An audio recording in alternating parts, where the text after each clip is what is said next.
Spirit is a fun but simple game that is available for just 99 cents in the App Store.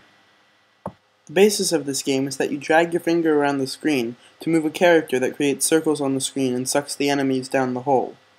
We're just going to start a new game, and you can see that it creates this nice grid that reacts to your touches and movements.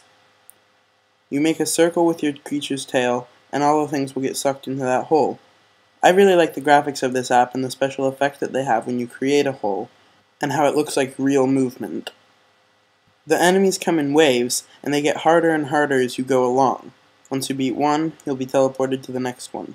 Because this app is based on a grid, they can create all sorts of movements that make the graphics look very 3D. For instance, when you die, you explode, and the grid warps in a bubble outward. I was really impressed with the graphics of this app, and it just makes for a much better experience when playing. One problem with the game that I noticed was that if you go fast enough, you can create a bubble big enough to cover basically half the screen. This seems like a control issue to me, as it shouldn't be that easy to suck half the screen into the hole. One thing that I really like about the levels is that as you get into later ones, they can differ from the last time you played them. Wave 2 might just have a different background color, or completely different enemies altogether. This keeps the game interesting for a long time, and you can play for a while without getting bored.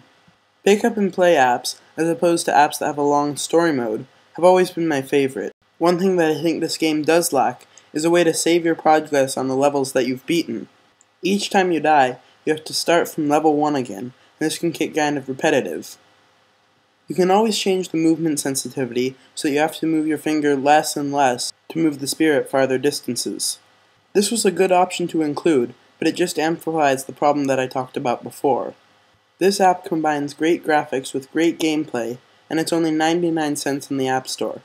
I really recommend you go download it, but that's all for now.